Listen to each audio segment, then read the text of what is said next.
하나님의 말씀 함께 보시겠습니다. 하나님 말씀은 마태복음 24장 1절부터 14절까지의 말씀입니다. 신약성경 41면이고요. 마태복음 24장 1절부터 14절까지의 말씀입니다. 이 계시의 말씀을 읽을 때 하나님의 음성이 여러분 안에 들려지길 원합니다. 예수께서 성전에서 나와서 가실 때에 제자들이 성전 건물들을 가리켜 보이려고 나오니 대답하여 이르시되 너희가 이 모든 것을 보지 못하느냐? 내가 진실로 너희에게 이르노니 돌 하나도 돌 위에 남지 않고 다 무너뜨려지리라. 예수께서 감람산 위에 앉으셨을 때에 제자들이 조용히 와서 이르되 우리에게 이르소서 어느 때에 이런 일이 있겠사오며 또 주의 임하심과 세상 끝에는 무슨 징조가 있사오리이까? 예수께서 대답하여 이르시되 너희가 사람의 미혹을 받지 않도록 주의하라. 많은 사람이 내 이름으로 와서 이르되 나는 그리스도라 하여 많은 사람을 미혹하리라. 난리와 난리 소문을 듣겠으나 너희는 삼가 두려워하지 말라. 이런 일이 있어야 하되 아직 끝은 아니니라.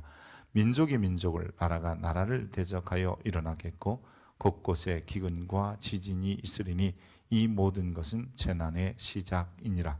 그때에 사람들이 너희를 환난에 넘겨 주겠으며 너희를 죽이리니 너희가 내 이름 때문에 모든 민족에게 미움을 받으리라. 그때에 많은 사람이 실족하게 되어 서로 잡아주고 서로 미워하겠으며 거짓 선지자가 많이 일어나 많은 사람을 미혹하겠으며 불법이 성함으로 많은 사람의 사랑이 식어지리라. 그러나 끝까지 견디는 자는 구원을 얻으리라. 이 천국 복음이 모든 민족에게 증언되기 위하여 온 세상에 전파되리니 그제야 끝이 오리라. 아멘. 이것은 하나님의 말씀입니다. 유대인들에게 있어서 산은 굉장히 중요한 의미를 가지고 있습니다. 특별히 그들이 생각하는 산, 하르, 히브리 말로 말하는데요. 이 산은 하나님과 만남이 있고 하나님께 그 백성들에게 말씀하는 장소다, 이런 생각을 가지고 있습니다.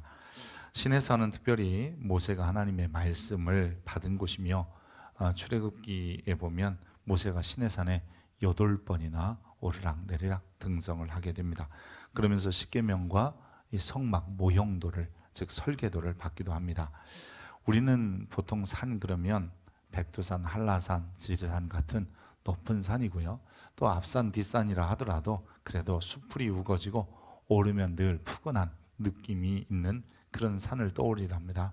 떠올린다마 이 유대인들에게 있어서는 그런 산보다는 하나님께서 말씀하시는 곳, 하나님과 만난 곳이라는 이미지가 더 강했던 것이죠. 그래서 그런지 마태복음에는 예수님께서 산에서 가르치셨다, 산에 오르사, 또 변화산이라든지 이런 산들을 얘기하면서 이 모세의 이미지를 떠오르게 하기도 합니다. 이렇게 대부분의 이 하루, 산의 이름들은 마태복음에도 이름이 없어요. 그냥 산에 오르사, 산에 앉으사. 그런데 이 다른 산들에 비해서 또 마지막 24장에 등장하는 한 산이 있는데 그 산의 이름은 굳이 밝히는데 그 산은 이 하르자이트, 즉 감람산이라고 말하고 있습니다. 이 감람산, 다른 말로 올리브산이라고도 하고요. 이 산 언덕이 바로 한쪽이 겟셋마네입니다. 이 감람산은 구약 성경에서는 이 감람산이 등장할 때는 메시아의 이미지를 부각시키고 있는 산이기도 합니다. 우리가 스가랴서 44장 4절에 보면 그날에 그의 발이 예루살렘 앞 곧 동쪽 감람산에 서실 것이요, 감람산은 그 한가운데에 동서로 갈라져 매우 큰 골짜기가 되어서 산 절반은 북으로, 산 절반은 남으로 있고 그 산 골짜기에는 아셀까지 이를지라. 너희가 그 산 골짜기로 도망하되 유다 왕 우시야 때의 지진을 피하여 도망하던 것 같이 하라.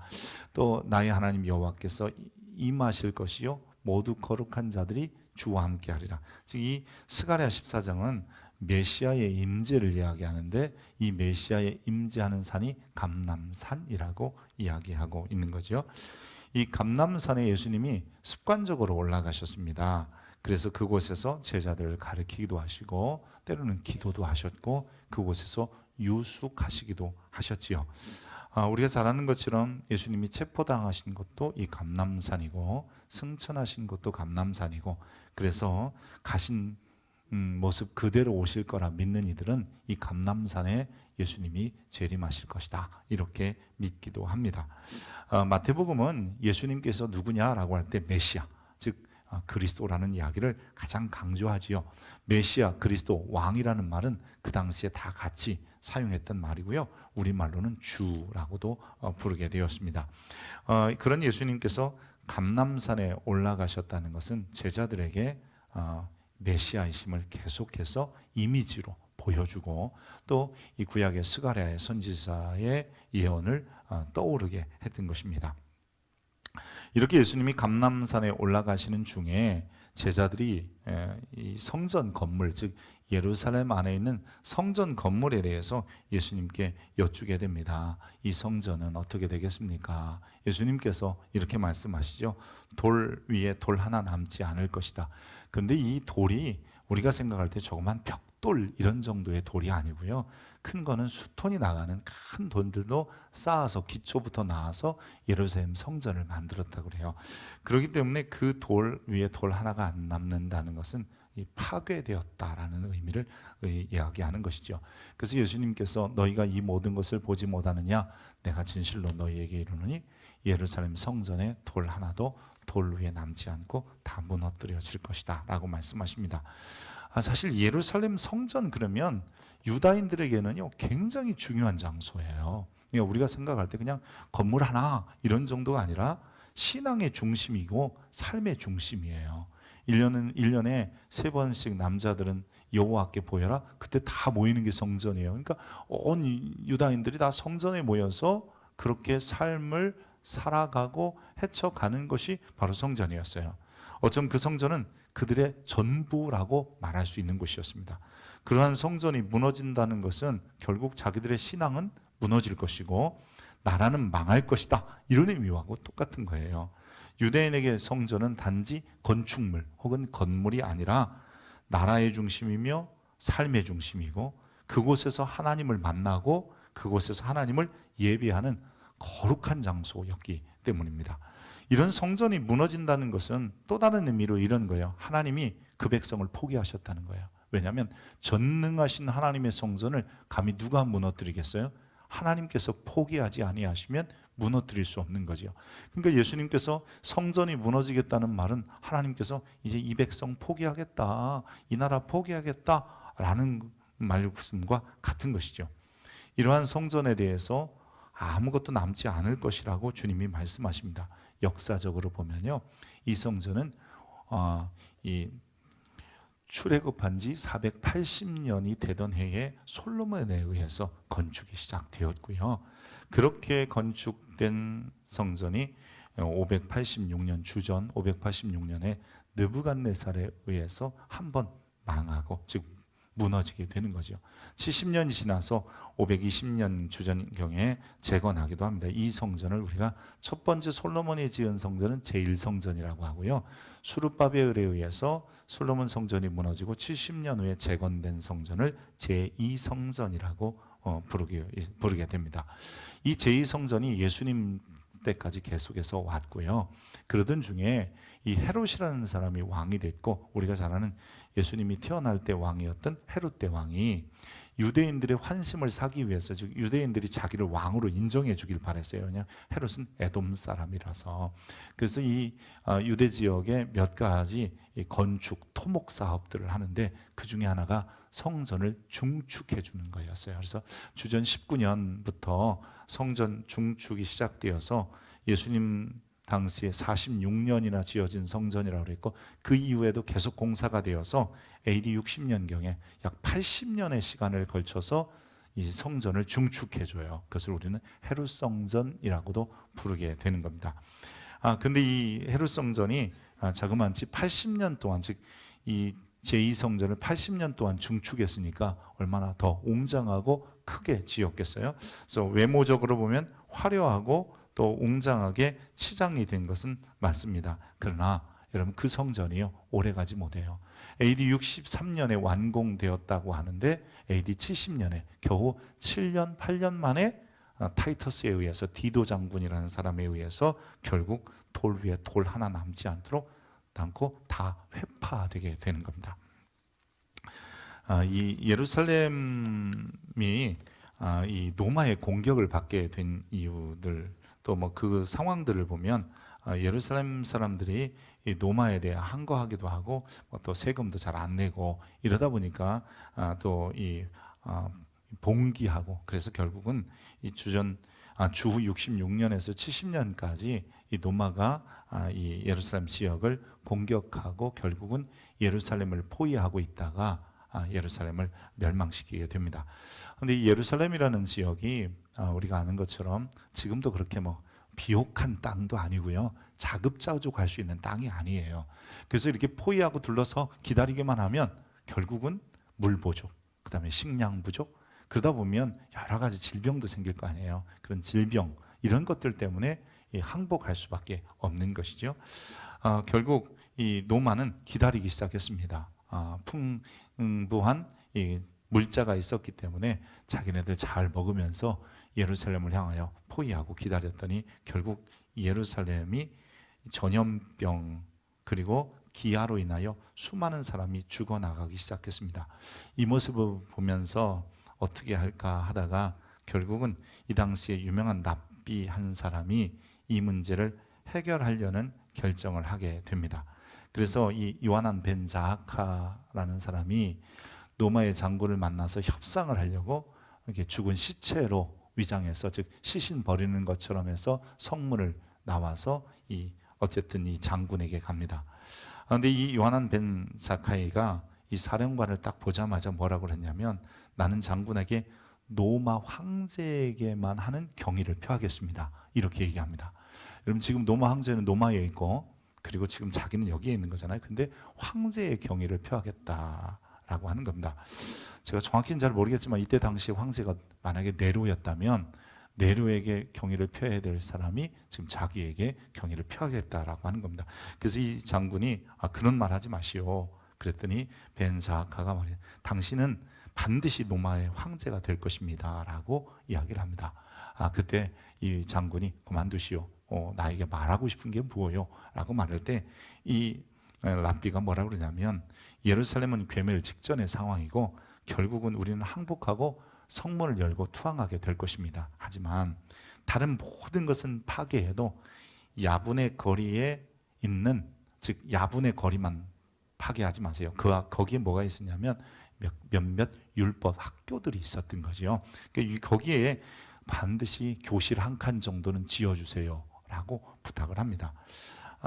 이 장군이 처음 자기에게 좋은 말 한 거잖아요. 그래서 결국은 이 벤자카의 말을 들어주기로 하고 예루살렘 결국 다 멸망하고 다 분이었지만 야분의 거리에 교실 하나 학교를 남겨두게 되는 거죠.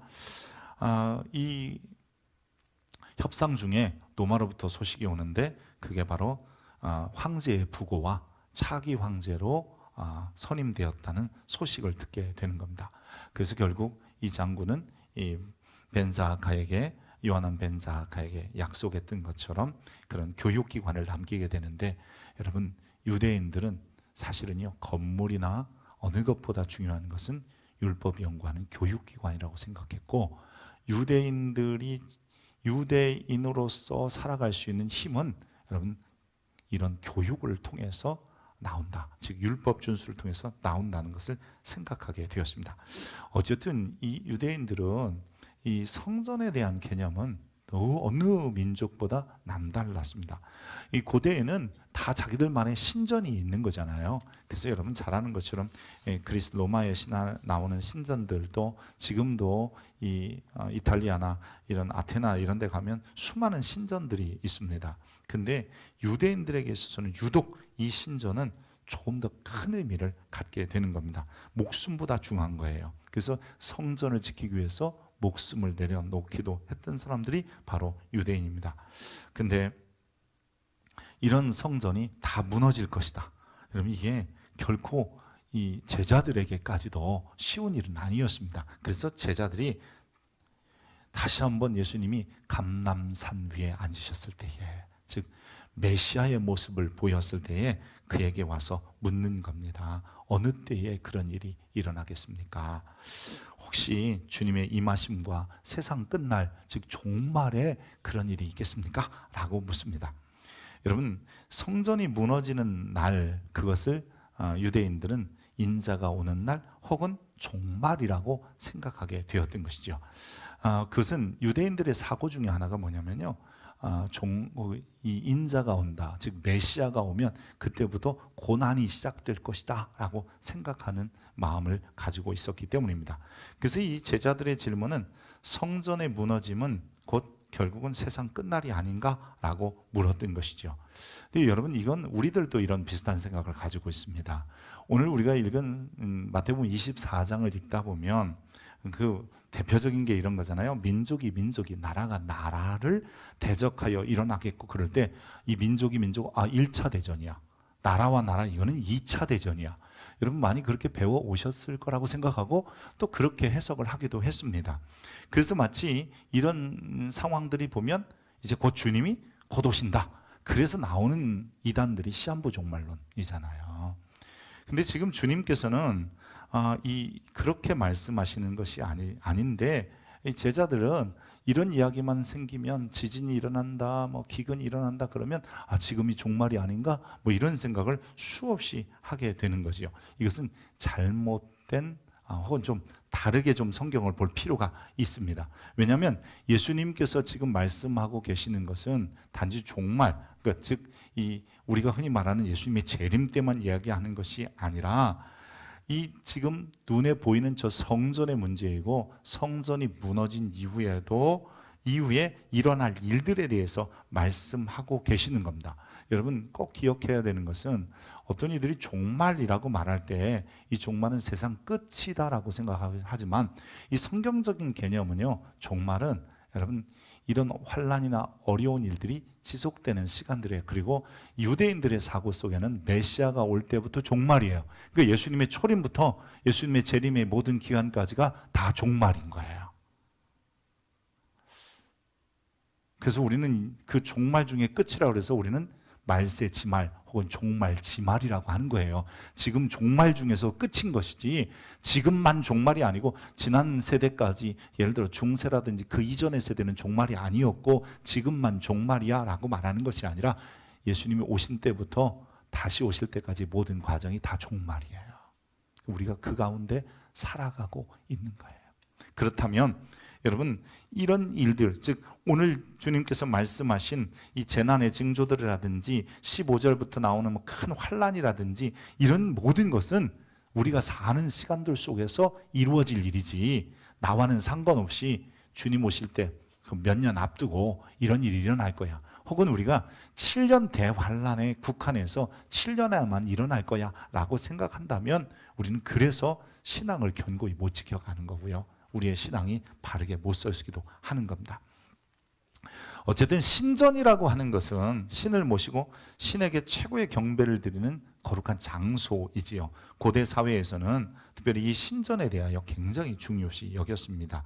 예루살렘에 있는 성전도 역시 하나님은 보이지 않지만 그곳에 하나님의 임재하심을 믿으며 그곳에서 하나님을 예배했고 하나님의 말씀을 들으려고 했던 것이죠. 대제사장을 비롯하여 수많은 제사장들이 단차를 따라서 이 성전에 와서 하나님을 섬겼고, 왕이라도 함부로 그곳에 들어가거나 왕이라도 함부로 제사를 좌지우지할 수 없었던 것이죠. 유다인들은 이러한 거룩한 성전에서 하나님을 만나야 되는데, 이게 문제가 시간이 지나면서 생기는 겁니다. 처음 성전을 지었을 때는 얼마나 진심으로 여호와의 거룩한 임재의 장소, 예배자의 삶들을 살았겠습니까? 실제로 그렇게 하다가 한번 무너지고 다시 재건됐을 때도요, 얼마나 좋았는지 수많은 사람들이 통곡하고 울면서 성전 재건에 기뻐했어요. 근데 그렇게 또 시간이 흐르다 보니까 어느 순간부터 이 성전의 건물의 화려함과 웅장함만 남고, 즉 어떤 게 성전의 의미냐? 여호와의 임재, 여호와께 예배 이런 것보다는 성전이 크고 웅장해지고 점점 아름다워지니까 그것에만 관심을 두기 시작하는 거예요. 그래서 성전의 의미가 사라지기 시작했습니다. 그게 바로 예수님 때예요. 그래서 너희가 이 성전에서 만민이 기도하는 집이 아니라 강도의 소굴로 만들지 않느냐, 이건 성전의 의미가 다 상실되어 버렸다는 것을 단적으로 보여주고 있는 것이죠. 가만히 보면 우리의 신앙도 그래요. 여러분, 우리들도 처음 신앙생활하고 예수 믿을 때는 얼마나 행복했는지, 이제 새로운 찬양 하나만 불러도 또 은혜로운 찬양을 부르고 정서적으로 좀 감정을 이렇게 유발시키는 찬양들은 나도 모르게 눈물이 줄줄 흘렀는데, 어느 순간부터 이 찬양은 어렵고 이 찬양은 쉽고 이 찬양은 못 부르겠고, 우리가 그래요. 심지어 여러분, 예배당은 어때요? 우리가 크고 웅장한 예배당 대형 건물들을 보면 은혜가 있고, 또 상가의 작은 예배당을 보면 은혜도 없고 성령의 임재도 없는 것 같이 느껴지고, 오케스트라가 잘 이렇게 준비된 찬양대에 찬양을 들면 막 가슴이 움직이는 것 같은데, 그저 작은 교회에 적은 수에 뭐 서너 명 찬양을 하는데 그 중에 꼭 한 사람이 틀리는 사람이 있으면 그것을 들으면서 마치 은혜도 없는 것처럼 보이는 거예요. 여러분, 지금 뭐가 남은 거예요? 우리는 하나님을 영화롭게 하고 기쁘시게 하는 것이 남은 것이 아니라, 우리도 건물에 집중하고 외형에 집중하고, 정확히 말하면 리터지만 남는 거예요. 의식만 남는 거예요.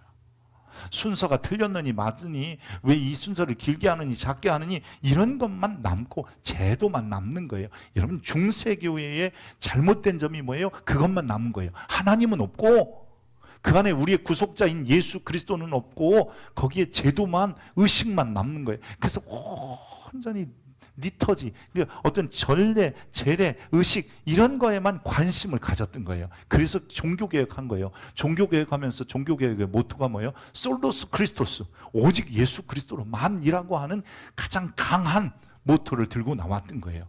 여러분이 아는 오직 구원, 오직 믿음, 오직 성경, 오직 은혜, 이런 것도 있지만 솔로스 크리스토스, 여러분 이걸 기억해야 돼요. 솔리데오 글로리아, 하나님께, 오직 하나님께 영광. 근데 오직 그리스도에게로 집중해보자, 이게 종교개혁의 모토 아니었겠습니까?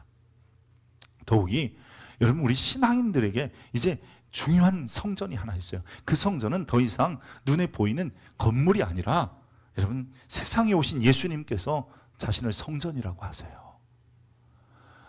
요한복음에 보면, 그러나 예수는 성전된 자기 육체를 가리켜 말씀하시는 것이다.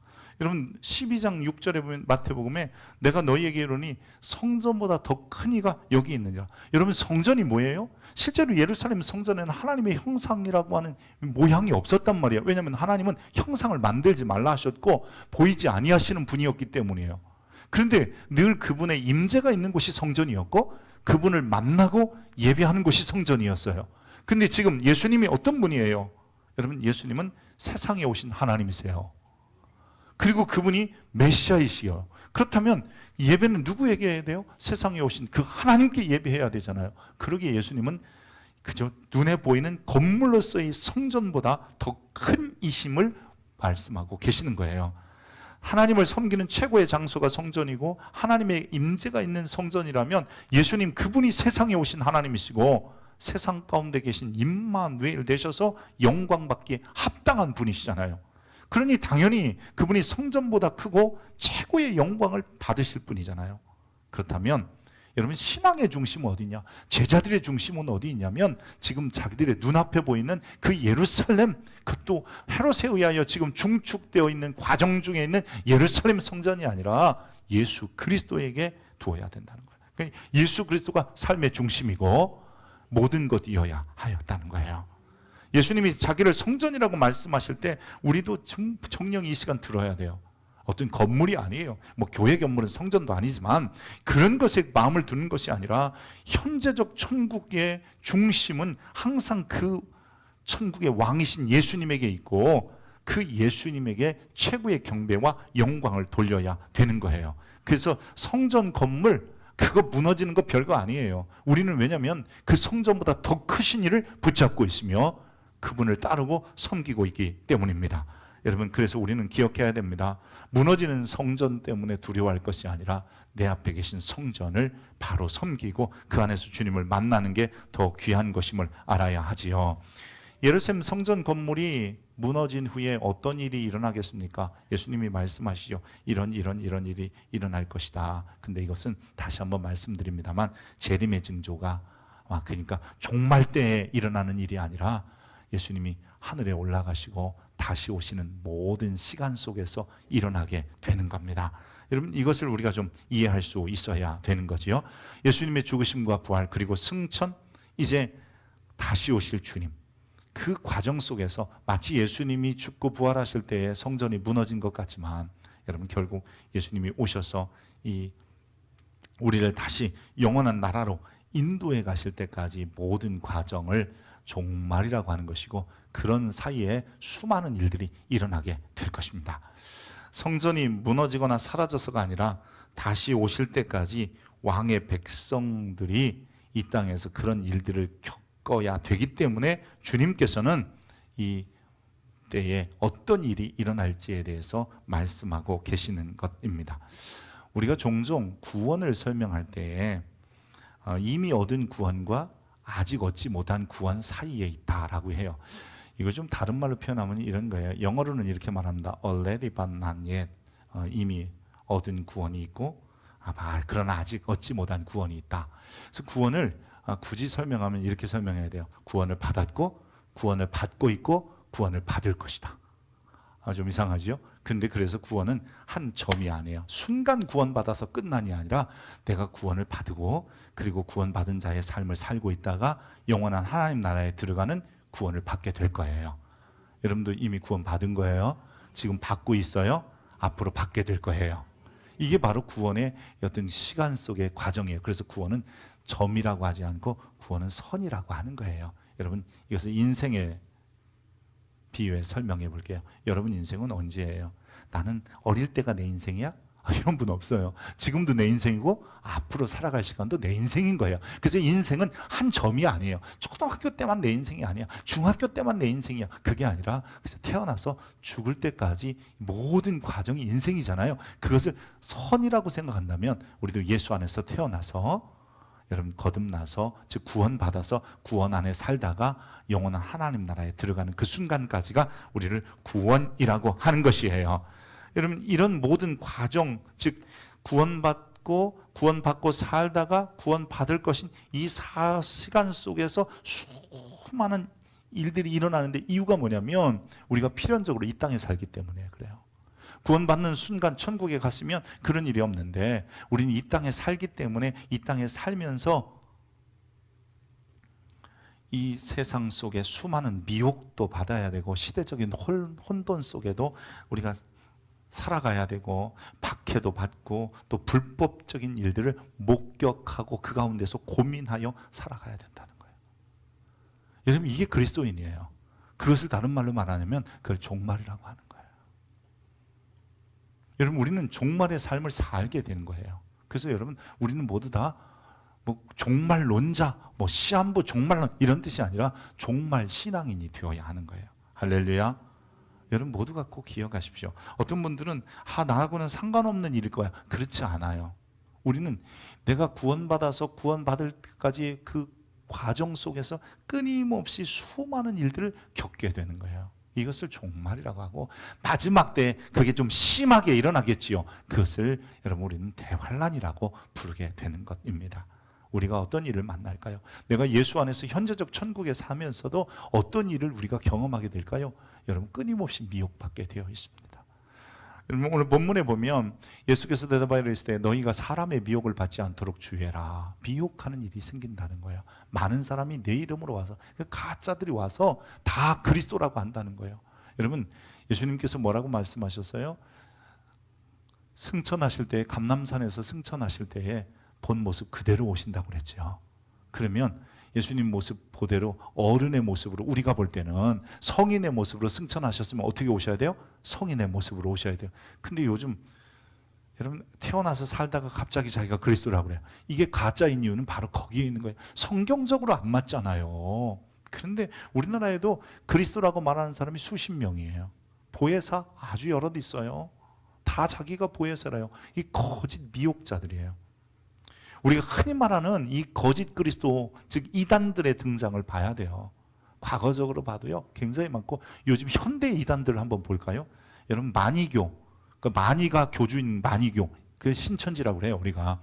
그 마니교도 있고요, JMS 기독교 복음선교회 정명석이가 교주죠. 통일교, 여호와 증인, 안식교, 몰몬교, 구원파, 안산홍 증인회, 뭐 이것은 하나님의 교회라고도 불러요. 이런 이단들이 끊임없이 있고 지금 우리를 얼마나 많이 미혹하는지 몰라요. 그럴싸한 교리를 가지고 와요. 이들은 자신들이 그리스도보다 보혜사다 등등의 소리를 하면서 우리를 미혹해요. 근데 여러분, 참 신기하게도 이런 미혹에 훅 하고 빠지는 이들이 우리 주변에 굉장히 많아요. 이거는 사람의 설득이 아니에요. 결국은 영적인 유혹이요, 미혹인 거예요. 그래서 이단에 빠지는 사람은 여러분 영적인 문제인 거예요. 지식의 문제가 아니에요.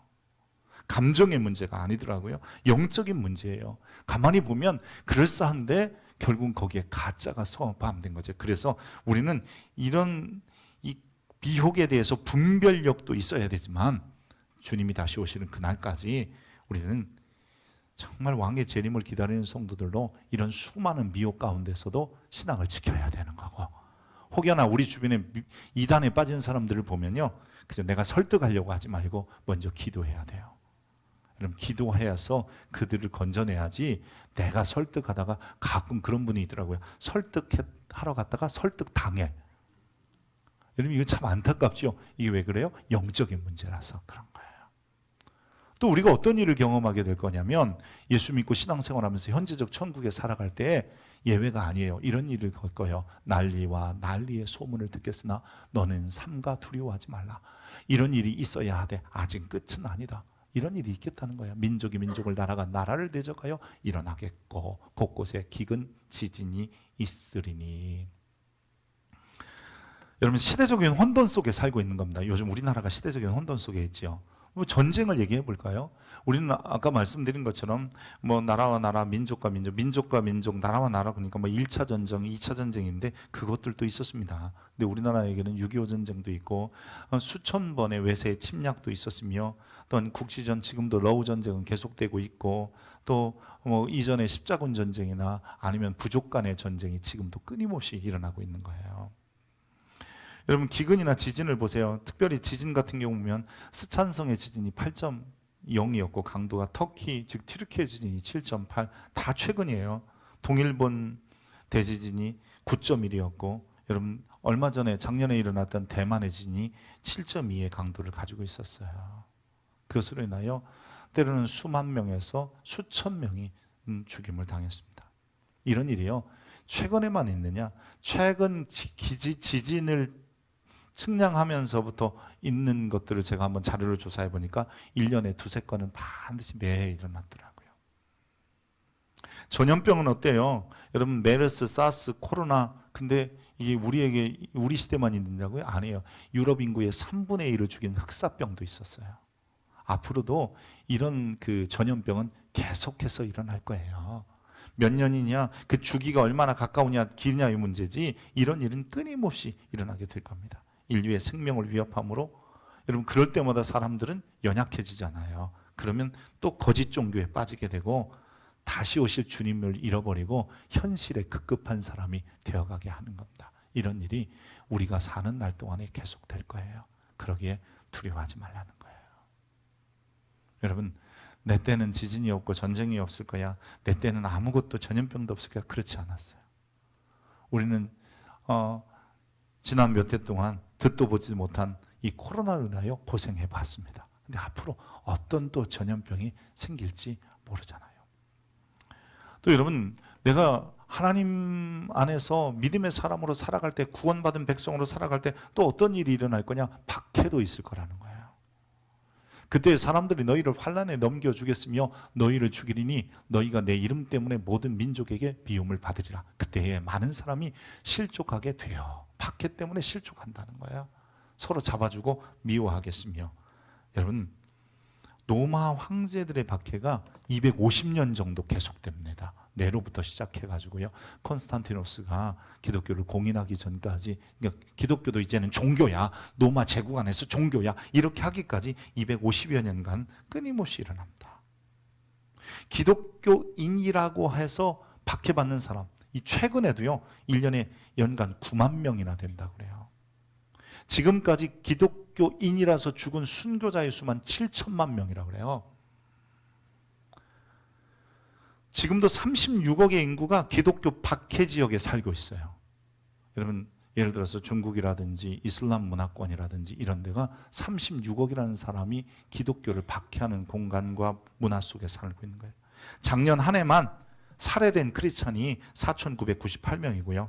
납치된 사람은 3,900명이고 구금된 사람은 4,125명이에요. 이재민만 29만 5천 명이 5,120명이 발생했다고 그러고요. 교회가 불탄 데가 14,766개고 기독교인의 건물과 집이 파괴된 게 27,171채라는 보고가 있어요. 이게 지금 교회에, 아니 그리스도인들이 이 땅에 살아가는 현실이에요. 심지어 그리스도인들을 이상한 프레임을 씌워서 어렵게 만들기도 합니다. 그래도 감사한 건 우리는 이런 나라에 안 산다는 거예요. 종교의 집회에 자유가 있고 신앙의 자유가 있는 나라에 살고 있는 걸 감사하십시오. 그래서 이런 나라를 우리가 만들어가고 싶어 하는 거잖아요. 최소한 신앙의 자유를 지켜가자는 거예요.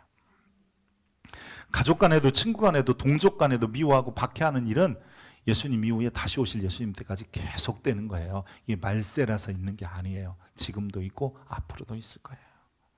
이런 일만 있겠어요? 계속해서 말씀합니다. 거짓 선지자가 많이 일어나 많은 사람을 미혹해 결국 어떻게 만드냐면 불법을 행하면서 살게 하고 사랑은 식어질 것이다.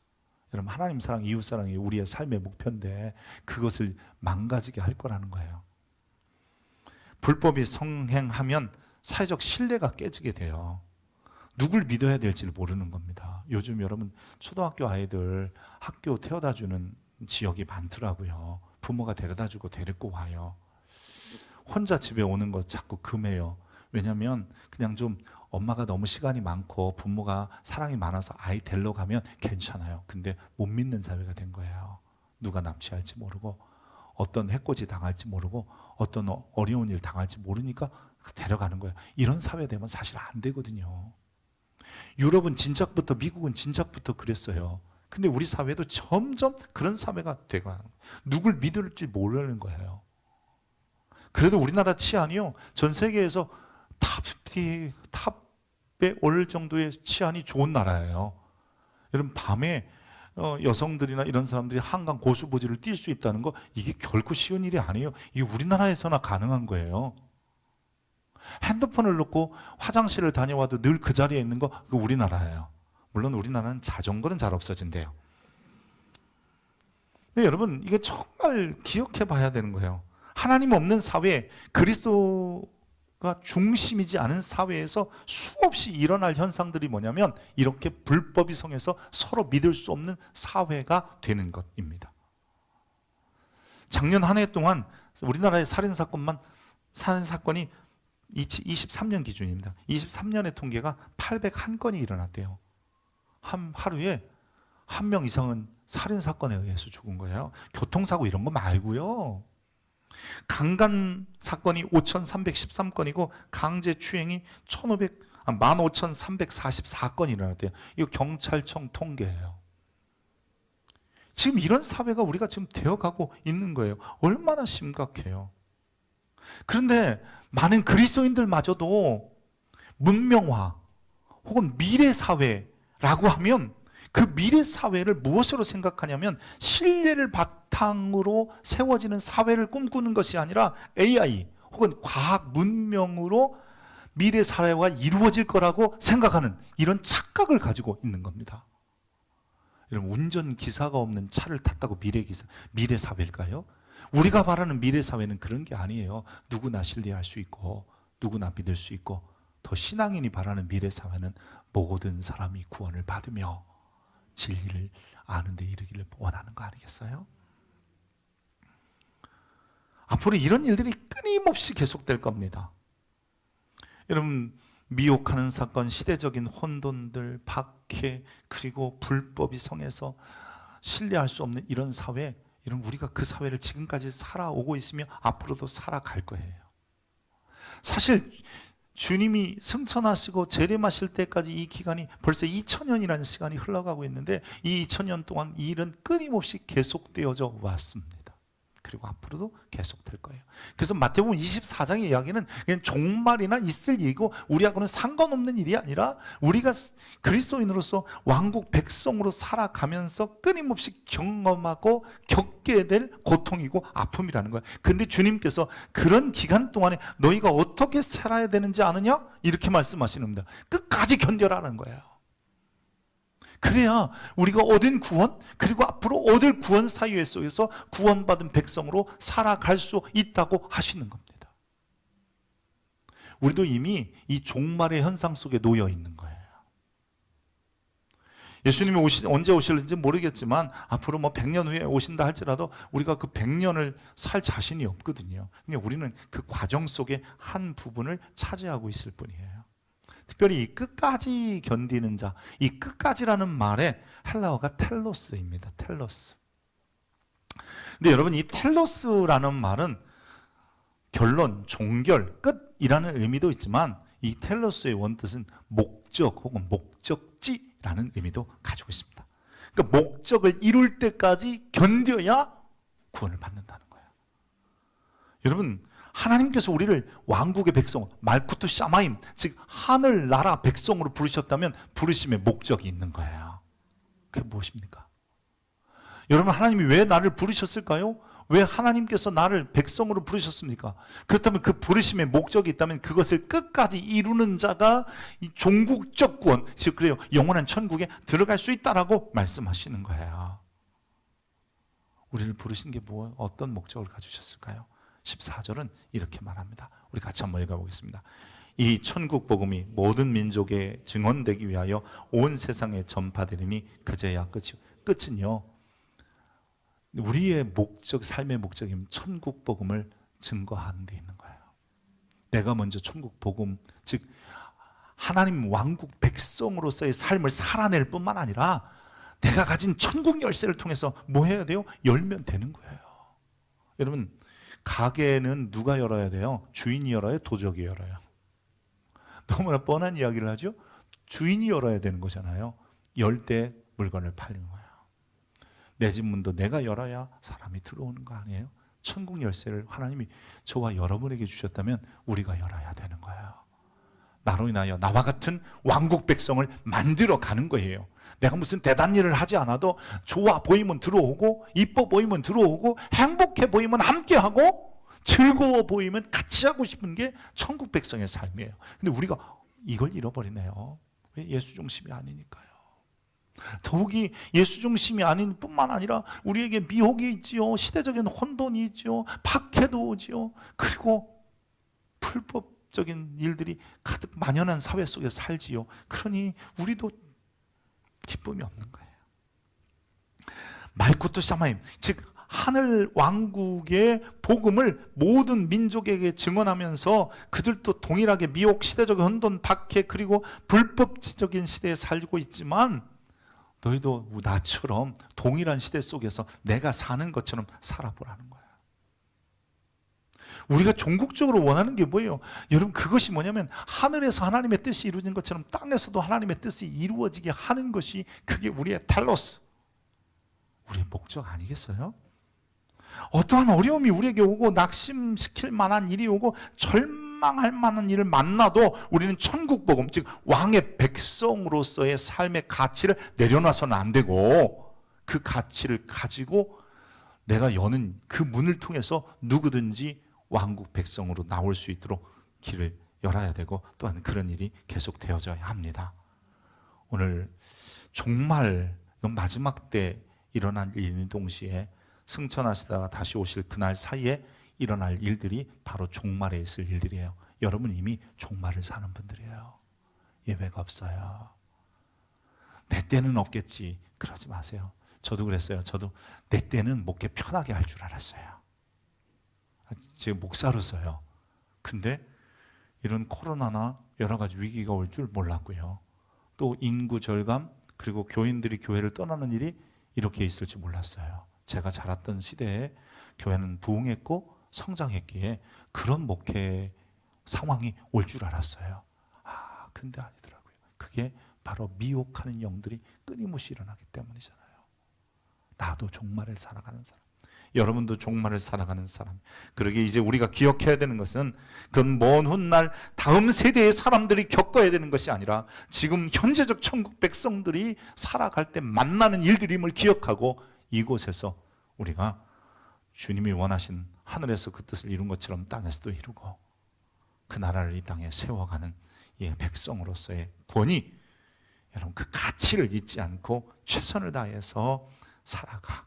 결국은 주님께서 야, 혼인잔치에 들어와라, 믿음 지켰구나, 그래 그 작은 거 가지고 충성했구나, 그래 뭐 착하고 충성된 종아, 야 네가 그렇게 어려움에도 불구하고 가난하고 병든 자, 또 때로는 소외된 자 돌봤구나, 그래 너희를 위하여 예비된 영원한 나라를 상속해라 하시는 음성을 다 들을 수 있기를 축복합니다. 기도하겠습니다. 고맙고 자비로우신 아버지 하나님 감사합니다. 오늘 우리 자신들을 돌아보며 종말을 살고 말세를 살아가는 우리들의 중심은 예수에게 있게 하시고 예수님과 함께 살며 예수가 전부인 것을 고백하며 살게 하여 주옵소서. 그렇게 살아갈 때 어떠한 미혹, 시대적 혼돈, 박해, 그리고 불법이 성한 세대에 살아도 우리만큼 또 우리 때문에 더 많은 사람들이 예수를 왕으로, 예수를 메시아로 섬기는 일, 그래서 왕국 백성이 되는 일이 계속되게 하여 주옵소서. 그리스도 예수의 이름으로 기도합니다. 아멘.